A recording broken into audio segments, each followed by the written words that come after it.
La petite étoile. Il était une fois une petite étoile. Elle était toute petite, si bien que personne ne la remarquait dans le ciel étoilé. Pire, elle s'ennuyait car les autres étoiles bien plus grandes et brillantes ne la remarquaient pas non plus. Elle s'ennuyait, se sentait seule, se désespérant de sa petite taille. Lorsque les enfants le soir regardaient vers la Voie lactée et formulaient leurs vœux, elle les entendait.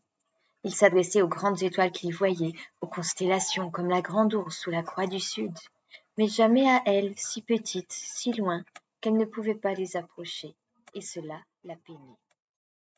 Un jour, elle osa demander à une grande étoile de l'aide. Bonjour, bonjour, bonjour. Ah, excuse-moi, dit la grande étoile, je ne t'avais pas vue. Oui, je sais. Justement, je suis si petite et si seule, je ne sais pas quoi faire. J'aimerais que les enfants me remarquent. Les enfants ne peuvent pas te voir dans le ciel car tu ne brilles pas assez, tu es trop petite. C'est bien cela le problème. Je ne sais pas si cela peut t'aider, mais il paraît que quelques-unes d'entre nous ont été dans des trous noirs et ne sont pas revenues.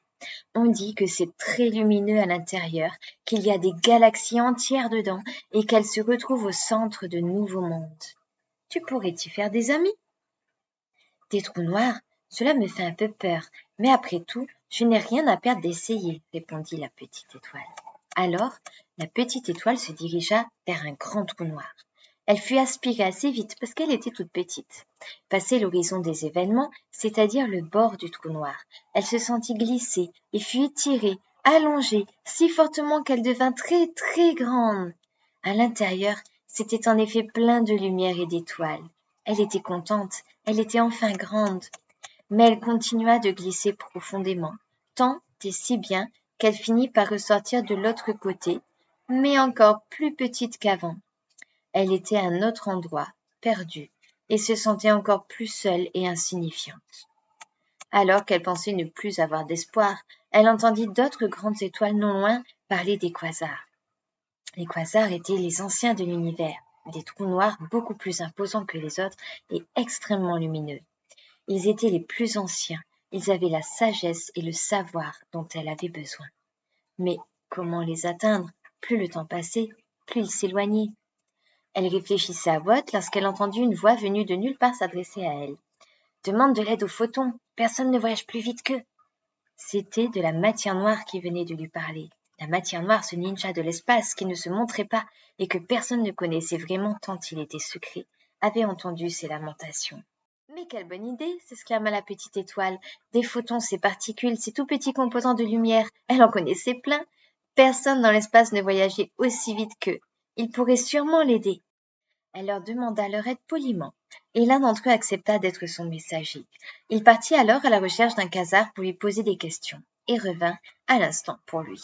En effet, le photon voyage si vite que le moment où il part et le moment où il arrive est pour lui le même. Il lui retransmit la solution apportée par un quasar. « Celui que j'ai rencontré m'a dit que tu as besoin d'un vœu. » « Un vœu ? » ?»« Oui, un vœu. Celui d'un enfant plus précisément. Il faut qu'un enfant fasse le vœu de pouvoir toucher une toute petite étoile, de la tenir au creux de sa main. Mais si cela se trouve, je vais attendre des années avant que cela ne se produise. Ne t'inquiète pas, je vais encore t'aider.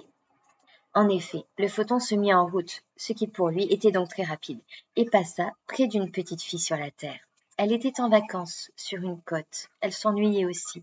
Elle était trop petite pour jouer avec ses cousins et cousines, beaucoup plus âgés qu'elle, et devait rester au bord de l'eau, tandis qu'eux pouvaient nager là où ils n'avaient pas pied. Le photon lui suggéra l'idée suivante. Ce serait bien de pouvoir tenir une toute petite étoile dans ta main, et il s'en alla. Alors, quelques instants plus tard, la petite étoile entendit le vœu de l'enfant. Celle-ci souhaitait de tout son cœur qu'une étoile du ciel vienne se poser dans le creux de sa main. Elle souhaitait ne plus être seule au bord de l'océan.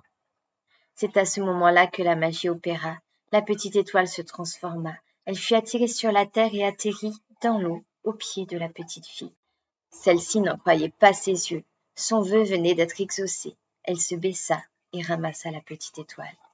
La petite fille était tellement contente, elle disait « Je viens de trouver une étoile !» en riant. Elle la tenait dans ses mains et, toute fière, courait la montrer à ses parents allongés sur la plage.